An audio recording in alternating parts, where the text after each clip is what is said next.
It has been years since a movie has had the kind of emotional impact on me that The Arrangement did.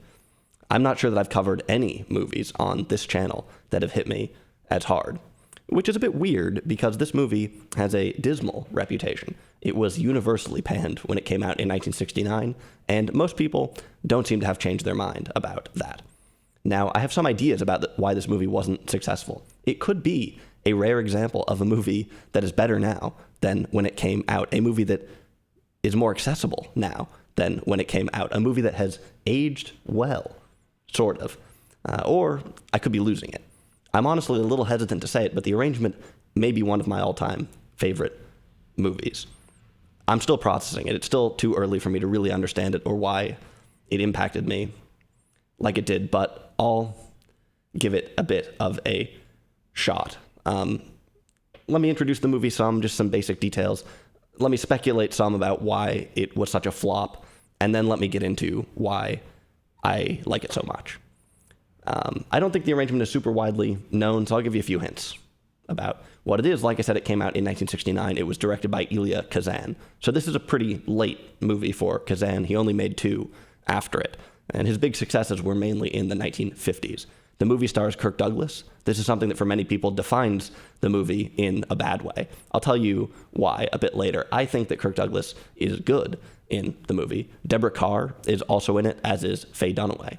If you know the era, you can maybe already see how this movie is straddling 2 different periods of American cinema. This would be one of Deborah Kerr's last films. She mainly did theater work after it, except for a brief return to the screen in the 80s.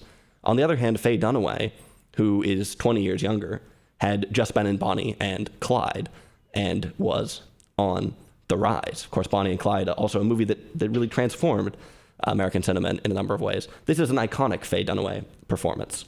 Easily one of my favorites, probably my favorite role that I've seen from her.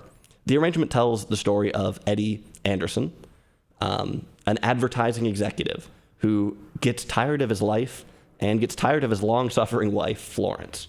This is Kirk Douglas and Deborah Kerr. This is a movie about infidelity. Faye Dunaway, Gwen, is the woman, but there's a lot more to it than sexual attraction. And I think there's a lot more to this movie than a simple midlife crisis. The story is told out of order with a lot of interesting stylistic embellishment.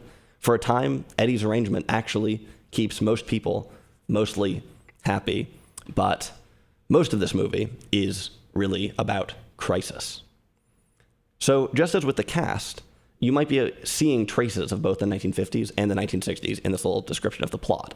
The 1950s gave us a ton of movies about advertising. It's somewhat telling that the advertising industry, which is maybe a stand-in for capitalism itself, was so prominent in classic Hollywood, as if it were the soul of suburban America in some way.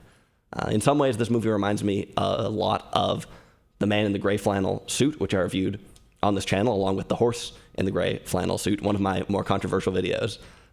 There are also some pieces of this movie, The Arrangement, that you wouldn't find in 50s movies, like such an involved, such a no-holds-barred, such a grueling and unabashed story of infidelity. This movie wouldn't fly with the production code. It's dark, and it has some nudity in it, both from Faye Dunaway and briefly from Deborah Kerr, which is a bit surprising. The movie that this really reminded me of is The Swimmer, which is another late 60s film with a classic actor in it, Burt Lancaster. It's another movie that's straddling different eras. I think it does it in a somewhat different way, but there are striking similarities between the 2 movies. I think The Swimmer is a bit simpler in general. It's basically a short story with one major twist. The Arrangement is kind of the opposite. This movie is all over the place. At times, it's hard to orient yourself within the story. That may have been aggravating to some people, but I found it engaging in a way. Personally, I think this movie is a lot better than The Swimmer, but maybe not everyone would agree. I also briefly mentioned the style. There are some cool special effects in this movie that would have been tricky in the 50s. Style, like the other things, is sort of straddling the eras too. There's stylistic choices that suggest influence from European modernism. The movie is filmed in really beautiful anamorphic Panavision. Some of the brash choices look like something new and subversive, but some of the stylistic underpinnings of the movies, like the color and a lot of the staging, is very 1950s. So, like I said, this is kind of a classic movie, and it's kind of a 60s movie, but which is it? Well, The Arrangement is undeniably a melodrama, I think. And for the most part, it really is a 50s movie in its soul. To me, this is probably a big reason why it wasn't very well received. There are some other reasons that are often talked about, which I'll discuss in a bit, but I think that the biggest and the simplest issue was that audiences in 1969 were looking for something a little bit more like Bonnie and Clyde, or The Graduate, or Midnight Cowboy. This was a time when film was moving forward at really an unprecedented rate. For most viewers at the time, The Arrangement probably just did not feel like something new. The setting, the style, and the acting are kind of from the 50s. But it isn't just the story of Elia Kazan accidentally making a movie from 1959 in 1969, even though in some ways I think it was critically dated. There are a bunch of things in the movie that are very forward-thinking. And as often as critics called it stodgy and dated, they also called it confusing and jumbled. I don't want to drag on with the diagnosis too much, but I think that the movie was poisoned by its melodrama, and at the same time, its innovative touches were apparently not legible to audiences at the time. Now, The Arrangement was based on a book written by none other than Elia Kazan. It was actually a pretty famous book, but not one that I think is widely known today. A lot of critics latch onto this and say that the reason why the movie flopped was because of Kazan's massive ego, the arrogance of adapting his own work. To me, I think this is kind of a lazy critique, although it turns out that even Kazan himself said that he was probably too close to the source material. Nonetheless, I don't see obvious signs of hubris in the movie, except that it's really ambitious and somewhat autobiographical. Two things that, to me, aren't necessarily bad. Another common critique of this movie is centered around the choice of leading actor. Originally, Marlon Brando was supposed to play Eddie Anderson, but he pulled out at the last minute after the assassination of Martin Luther King Jr. This really put a cloud over the movie before filming had even started.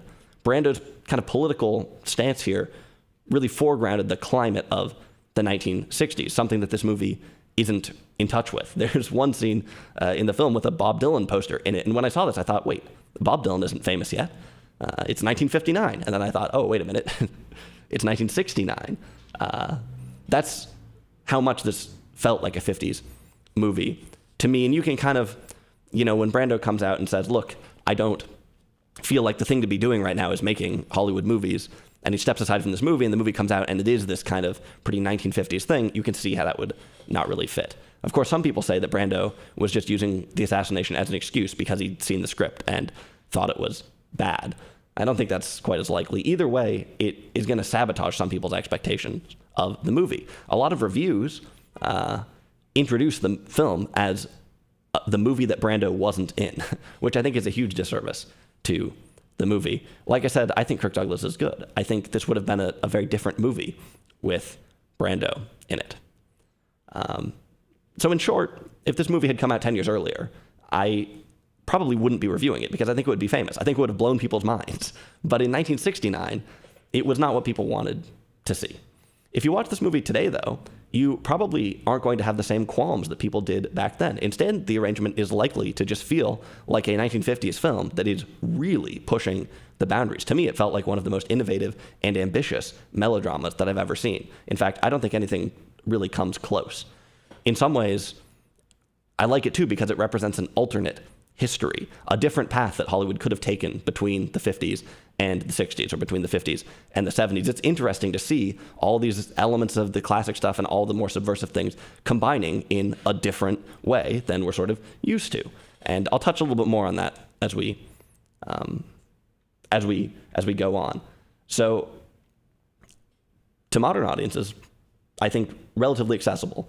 But as it were, this movie was kind of all alone on an alternate path. Maybe The Swimmer is similar, and I guess people just didn't really understand it. I think modern audiences also have a crucial leg up in that we don't have as strong memories of really sappy melodramas of the late 50s. As usual, the tail end of a genre or an era tends to bring the most extreme examples of the genre.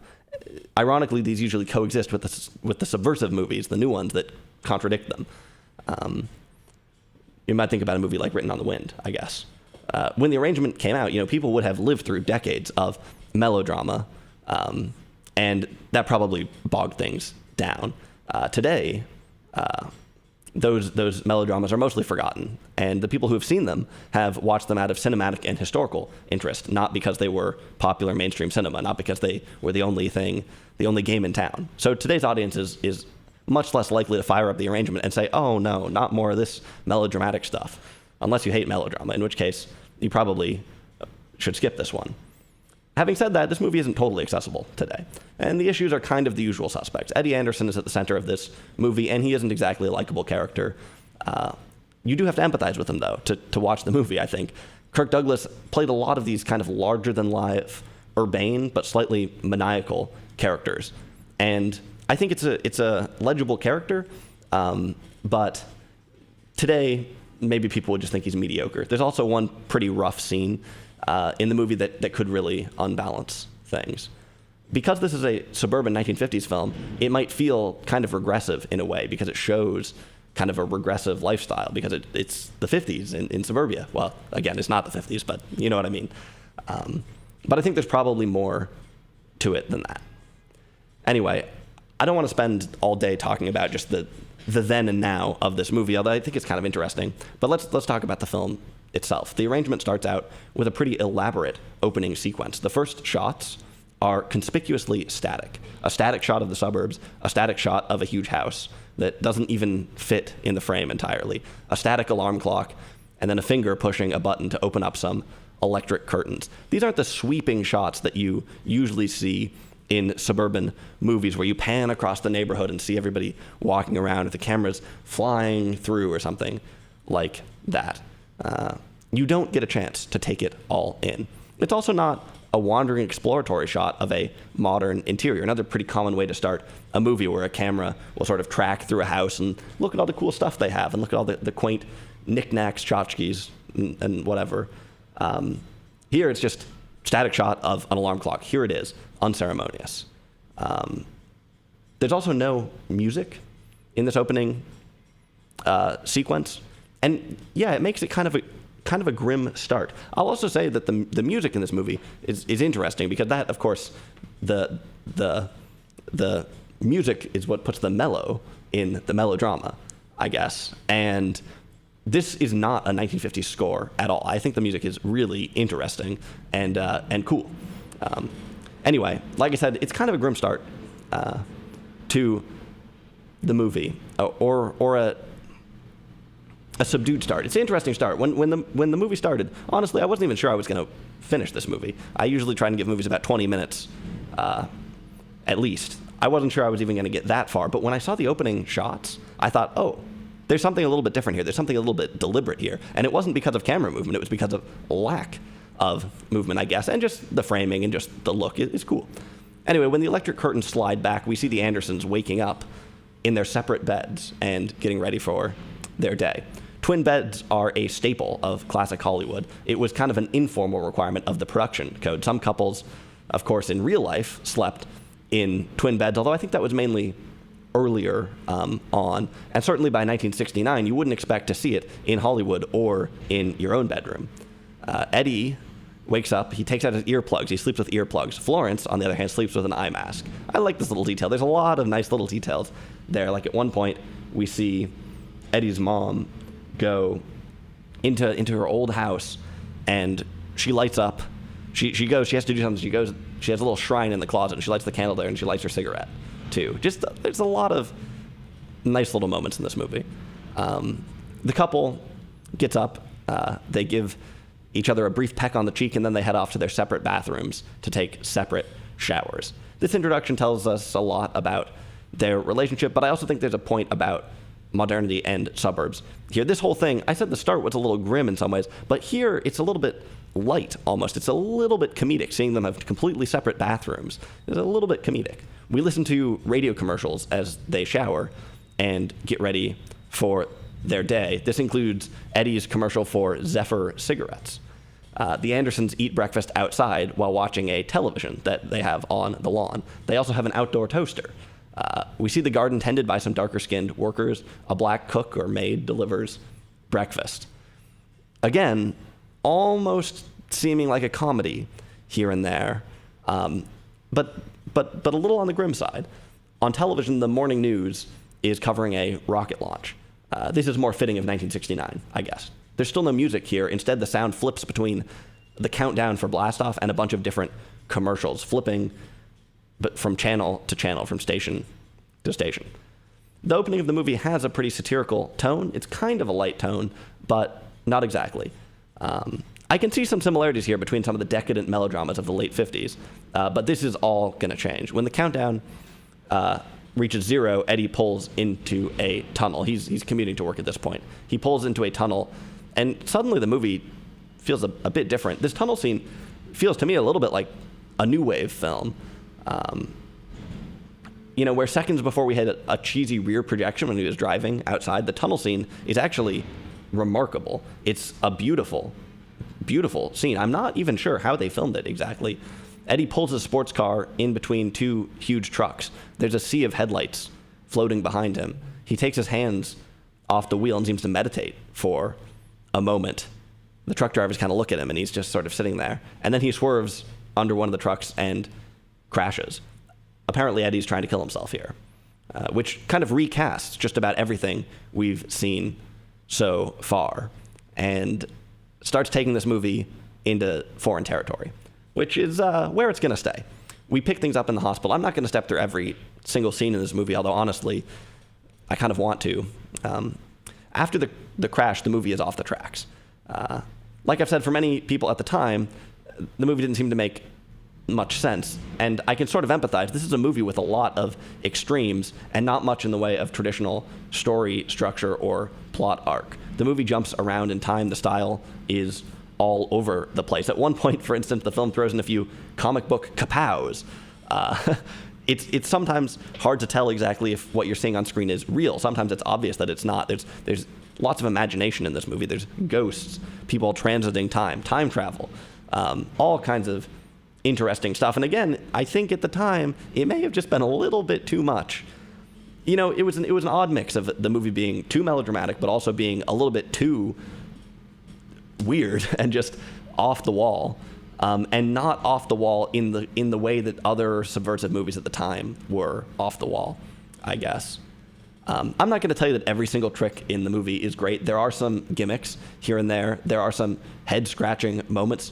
But overall, it's ambitious, quirky, and unique style. And when you've seen a lot of movies, that's exactly the kind of thing that starts to get you really excited. The style is also very dynamic. You're not going to get bored watching this movie. It has a wonderful sort of clip for most of it. The movie lags a little bit here and there, especially, well, let me say that the movie really probably gets going around 35 minutes in, and towards the end, it starts to be a little bit unclear how the movie's going to get wrapped up, which I think in some ways is nice.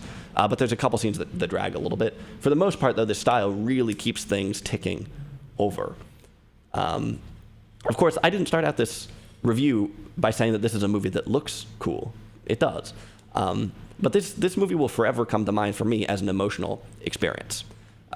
The power and the weight of this movie snuck up on me completely. I had no idea, honestly, what I was in for. No idea at all.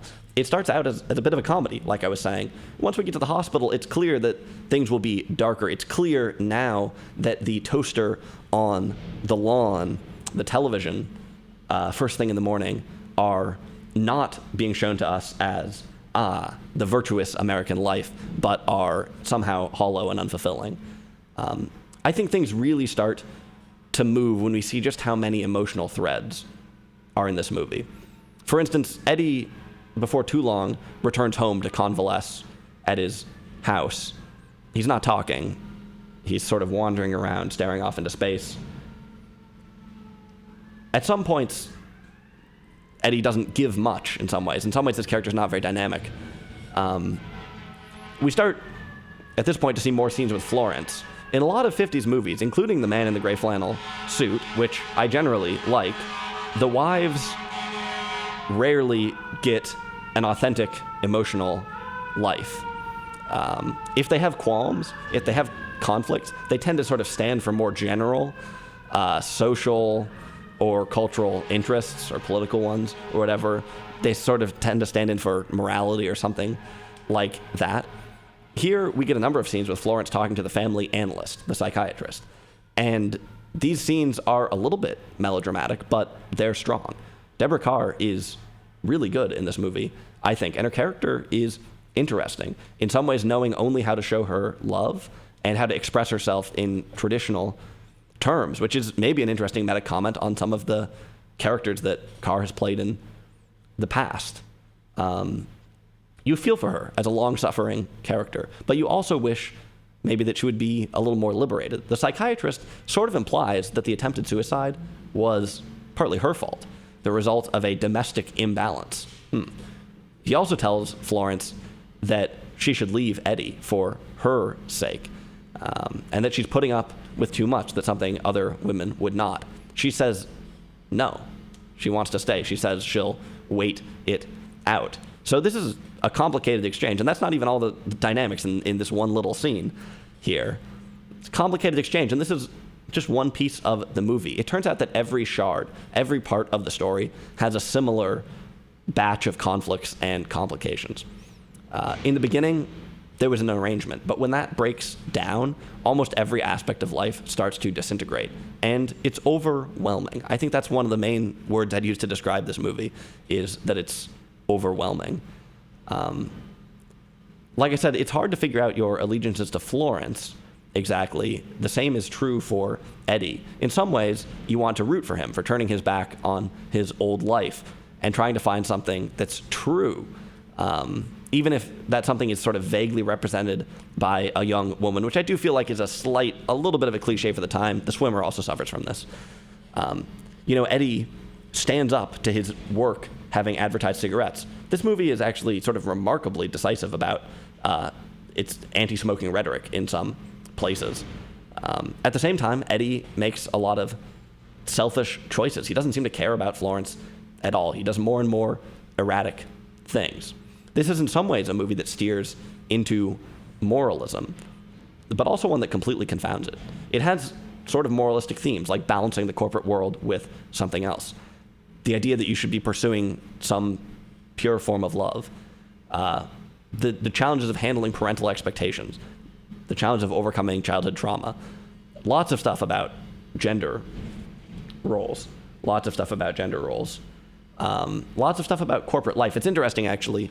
There's early on, one of the scenes where the movie really starts to get going is when George is recounting how he met Gwen, and it takes us in flashback to a holiday party. At the holiday party, it's almost all men in suits or whatever, a couple office secretaries here and there, and they're watching some sort of racy video showing with Santa Claus in it, and it's such a vivid look at a toxic environment of the 1950s or whatever. And for some people, I think maybe they'd think, oh, well, this is just a regressive movie, and it's off-putting or whatever. But I don't know. To me, it just is sort of telling it like it is.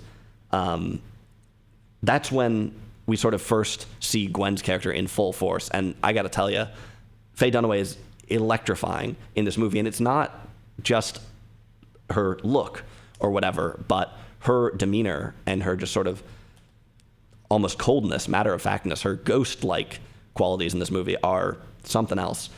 You meet her in this scene, and it is, again, such an extreme thing with the extremes of this sort of misogynistic corporate life, but also this woman. Hard to wrap your head around.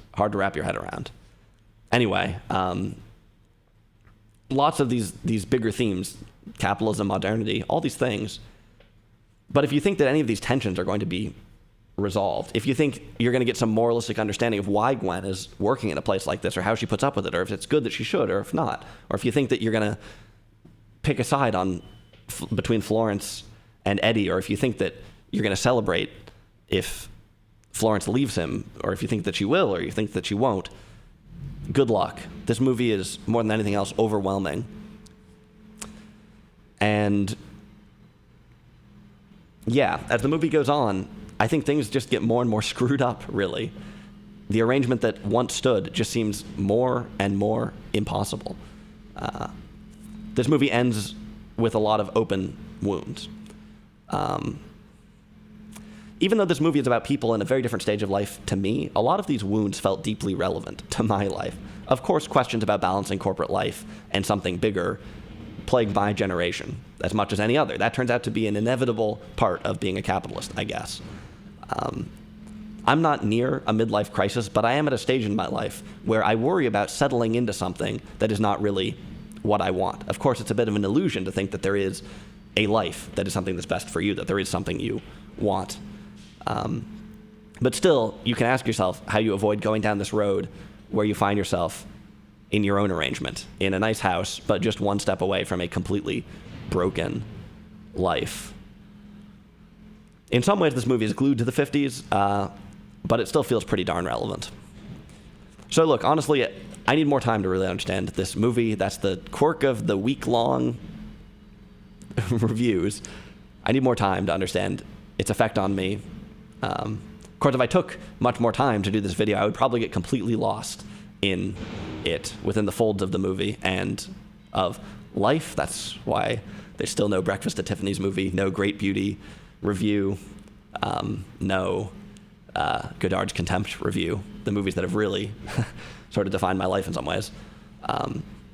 There's still a part of me that still doesn't quite believe what I saw in the arrangement, that thinks that I must have been in some kind of altered emotional state, that thinks I'm just experiencing sort of delayed trauma from Last Tango in Paris. Part of me that thinks I should be careful in proclaiming that this is a great movie, particularly when just about everyone seems to think it sucks. Normally I don't mind that a little bit, but there's a part of me that wonders if I'm lost here. And if you've seen the movie, I'd be very curious what you think about it. I've gone back and watched a few pieces while working on this video, and I really think that I really think this is a phenomenal movie. Probably one of my all-time favorites, although, you don't win that easily for me, so I'll need to see it many more times over years before I would really know.